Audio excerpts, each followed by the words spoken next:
ചായ്വിൽ നിന്ന് ചൈനയുടെ ചാരത്തേക്ക്, പിന്നെ പഞ്ചവത്സര പദ്ധതികൾക്കൊപ്പം പണ്ടേ ഉപേക്ഷിച്ച റഷ്യൻ പക്ഷത്തേക്കും. നരേന്ദ്രമോദിയും വ്ളാദിമിർ പുടിനും ഷീ ജിൻപിങ്ങും കൈകൊടുത്തു എന്നതുകൊണ്ട് സഖ്യമായി എന്നൊരർത്ഥമില്ല. അമേരിക്ക ഇന്ത്യക്കുള്ള തീരുവ 50ലേക്ക് എത്തിച്ചപ്പോൾ നമ്മുടെ മുന്നിൽ തെളിഞ്ഞു വന്ന വഴിയാണിത്. ജവഹർലാൽ നെഹ്റുവിന്റെ കാലം മുതലുണ്ടായിരുന്ന റഷ്യൻ ബന്ധം പൂർണ്ണമായും അറ്റുപോയത് 2014 നരേന്ദ്രമോദി സർക്കാർ ചുമതലയേറ്റ ശേഷമാണ്. നെഹ്റുവിന്റെ കാലം മുതൽ ചൈനയുമായി ഏറ്റുമുട്ടലിന്റെ വഴിയിലായിരുന്നു. ആ ഏറ്റുമുട്ടൽ നരേന്ദ്രമോദി വന്നപ്പോൾ കുറയുകയല്ല, കൂടുകയാണുണ്ടായത്. എന്നിട്ടും ഒരു സഹകരണ യാത്രയുടെ പാത തുറക്കുന്നുണ്ടെങ്കിൽ ലോകക്രമം മാറുകയാണ് എന്നല്ലാതെ മറ്റെന്താണ് അർത്ഥം? നരേന്ദ്രമോദി പ്രധാനമന്ത്രിയായ ശേഷം എല്ലാ കാര്യത്തിനും അമേരിക്കയായിരുന്നു ശരണം. നയങ്ങളിലും നിലപാടുകളിലും അമേരിക്കൻ ബന്ധം പ്രകടവുമായിരുന്നു. റഷ്യയിൽ നിന്നുള്ള എണ്ണ വാങ്ങൽ നിർത്തിയാൽ മാത്രം ഇന്ത്യയോട് മയപ്പെടാമെന്നായിരുന്നു ഡൊണാൾഡ് ട്രംപിന്റെ നയം. റഷ്യൻ ബന്ധം മുറിക്കുകയല്ല, ഊട്ടിയുറപ്പിക്കുകയാണ് ഇപ്പോൾ ഇന്ത്യ ചെയ്തിരിക്കുന്നത്. ഇതിൽ ഉറപ്പായും പ്രകോപനവുമുണ്ട്. സ്പോട്ട്ലൈറ്റ് ആരംഭിക്കുകയാണ്. മോദി ഷീ പുടിൻ തീൻ ഭായിയോം കി കഹാനി. ഏറ്റവും ജനസംഖ്യയുള്ള 2 രാഷ്ട്രങ്ങൾ, ഒപ്പം എണ്ണയുടെ ഖനിയായ റഷ്യയും. അമേരിക്കയെ ഭയപ്പെടുത്താൻ ഇതിലും വലിയൊരു കൂട്ടുകെട്ട് വേറെയില്ല. അമേരിക്ക ലോക രാഷ്ട്രങ്ങൾക്ക് തിരിച്ചടി തീരുവ പ്രഖ്യാപിച്ചത് പണി കൊടുക്കാൻ തന്നെയാണ്. ഇന്ത്യ ഒഴികെയുള്ള രാഷ്ട്രങ്ങൾക്ക് പ്രഖ്യാപിച്ച വലിയ തീരുവ മയപ്പെടുത്തുകയും ചെയ്തു. അപ്പോഴും ഇന്ത്യക്കുള്ള തീരുവ പിന്നെയും കൂട്ടി. അതിന് കാരണം പറഞ്ഞത് റഷ്യയിൽ നിന്നും ഇന്ത്യ എണ്ണ വാങ്ങുന്നു എന്നാണ്. യുക്രൈൻ യുദ്ധം ആരംഭിച്ചതിനു ശേഷം ഇന്ത്യ വാങ്ങിയ എണ്ണയുടെ 1/3 റഷ്യയിൽ നിന്നാണ്. ട്രംപ് ആരോപിച്ചതുപോലെ ഉപരോധം കൊണ്ട് റഷ്യ തളരാത്തതിന്റെ കാരണക്കാർ ഇന്ത്യയും ചൈനയുമാണ്. ഈ 2 രാഷ്ട്രങ്ങളും റഷ്യൻ എണ്ണ തുടർച്ചയായി വാങ്ങിക്കൊണ്ടേയിരുന്നു. 2 രാഷ്ട്രങ്ങൾക്കും വില കുറച്ചു തന്നെ റഷ്യ എണ്ണ എത്തിക്കുകയും ചെയ്തു. അമേരിക്ക പലവട്ടം കണ്ണുരുട്ടിയിട്ടും ഇന്ത്യ പിന്മാറിയില്ല. റഷ്യയിൽ നിന്ന് മാത്രമല്ല, അമേരിക്ക ഉപരോധം പ്രഖ്യാപിച്ചിരുന്ന ഇറാനിൽ നിന്നും വലിയ തോതിൽ ഇന്ത്യ ഇന്ധനം വാങ്ങുന്നുണ്ടായിരുന്നു. ഇറാൻ ഉപരോധത്തിന്റെ കൊടിയ കാലത്ത് ഡോക്ടർ മൻമോഹൻ സിംഗിന്റെ സർക്കാരും ഇങ്ങനെ അമേരിക്കയെ ചൊടിപ്പിച്ചിട്ടുണ്ട്. അന്നൊന്നും പക്ഷേ അമേരിക്ക ഇന്ത്യയുടെ പക്ഷത്തായിരുന്നില്ല, പാകിസ്ഥാന്റെ പക്ഷത്തായിരുന്നു. ഇപ്പോ അമേരിക്ക ഒന്നുകൂടി പാകിസ്ഥാൻ പക്ഷത്തേക്ക് ചേർന്നു നിൽക്കുകയാണ്. പട്ടാള മേധാവി അസിം മുനീറിന് 6 മാസത്തിനിടെ 2 വട്ടമാണ് വൈറ്റ് ഹൗസിൽ സ്വീകരണം നൽകിയത്. ട്രംപ് പാകിസ്ഥാൻ ചായ്വ് കൂടുതൽ പ്രകടമാക്കിയപ്പോൾ ഇന്ത്യ റഷ്യയോട് മാത്രമല്ല ചൈനയോടും അടുത്തു. പട്ടുപാതയിലൂടെ വളരെ അടുത്തിരുന്ന രാജ്യങ്ങളാണ് പാകിസ്ഥാനും ചൈനയും. പാകിസ്ഥാനിൽ ചൈന നടപ്പാക്കുന്ന പദ്ധതികൾ ലക്ഷ്യമിട്ട് അടിക്കടി ഭീകരാക്രമണങ്ങൾ ഉണ്ടായി.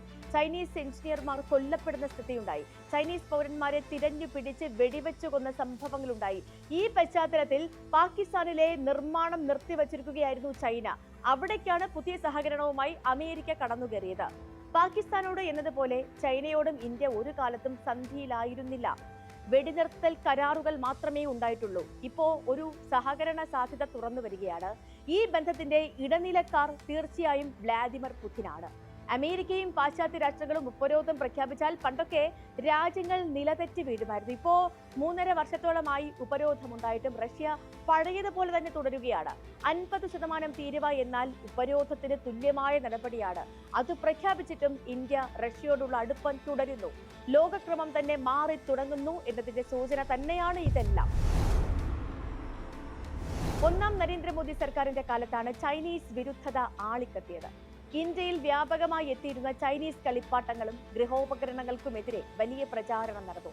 ഇറക്കുമതി ഏറെക്കുറെ നിലച്ചു. ചൈനീസ് ആപ്പുകൾ നിരോധിച്ചു. 2 കാര്യത്തിലും ഇന്ത്യയിൽ ഒരു വാക്വം അഥവാ ശൂന്യതയുണ്ടായി. വില കുറഞ്ഞ കളിപ്പാട്ടങ്ങളും മറ്റുപകരണങ്ങളും കിട്ടാതെയായി. ചൈനീസ് ഉൽപ്പന്നങ്ങൾ പുറന്തള്ളി ഇന്ത്യക്ക് സ്വയം നിർമ്മിക്കാം എന്നായിരുന്നു കരുതിയത്. പക്ഷേ ഇക്കഴിഞ്ഞുപോയ വർഷങ്ങളിലൊക്കെ ചൈനീസ് ഉൽപ്പന്നങ്ങളോട് കിടപിടിക്കുന്നതൊന്നും ഇന്ത്യയിൽ വളർന്നു വന്നില്ല.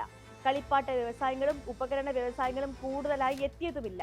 ജനങ്ങളുടെ ഇടയിലെത്തുന്ന ഉൽപ്പന്നങ്ങൾക്ക് വിലക്കുണ്ടായി എങ്കിലും വലിയ ഉപകരണങ്ങളുടെ കാര്യത്തിൽ അതുണ്ടായില്ല.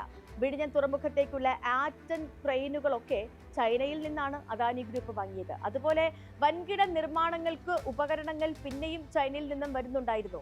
ഇപ്പോ അമേരിക്കൻ തീരുവയ്ക്ക് ബദലായി ചൈനയുമായി കൂടുതൽ അടുക്കാമെന്നാണ് ധാരണ. അങ്ങനെ വന്നാൽ വീണ്ടും ചൈനീസ് ഉൽപ്പന്നങ്ങളുടെ കുത്തൊഴുക്ക് ഇന്ത്യയിലേക്ക് ഉണ്ടാകും. പക്ഷേ പെട്ടെന്നൊന്നും പരിഹരിക്കാൻ കഴിയാത്ത ചില സങ്കീർണതകളും ഈ ബന്ധത്തിലുണ്ട്. വൻകിട കമ്പനികളുടെ കാര്യത്തിലാണ് ഏറ്റവും വലിയ അനിശ്ചിതത്വം. ചൈനയും അമേരിക്കയും കൊമ്പ് കോർത്തതോടെ ഇലക്ട്രോണിക് വ്യവസായം വൻതോതിൽ ഇന്ത്യയിലേക്ക് എത്തുമെന്നൊരു പ്രതീതി ഉണ്ടായിരുന്നു. ആപ്പിളും ടെസ്ലയും ഒക്കെ ഇന്ത്യയിൽ നിർമ്മാണം ആരംഭിക്കുന്നതും അങ്ങനെയാണ്. യൂറോപ്പിൽ കൂട്ടിയോജിപ്പിക്കുന്ന മൊബൈൽ ഫോൺ കമ്പനികൾ പോലും ചിപ്പുകൾ വാങ്ങിയിരുന്നത് ചൈനയിൽ നിന്നാണ്.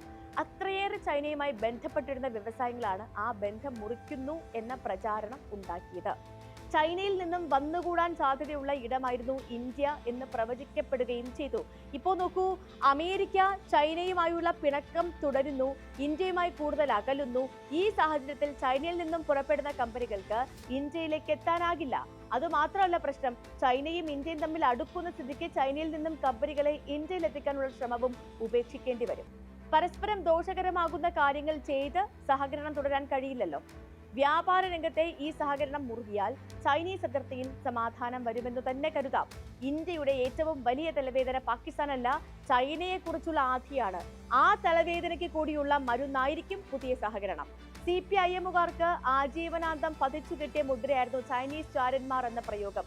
അതുകൂടി മാറ്റും ഈ ഷീ മോദി പുതിൻ സഹകരണം. സ്പോട്ട്ലൈറ്റിന്റെ മറ്റൊരു വിഷയമായി നാളെ വീണ്ടും ഇതേ സമയം.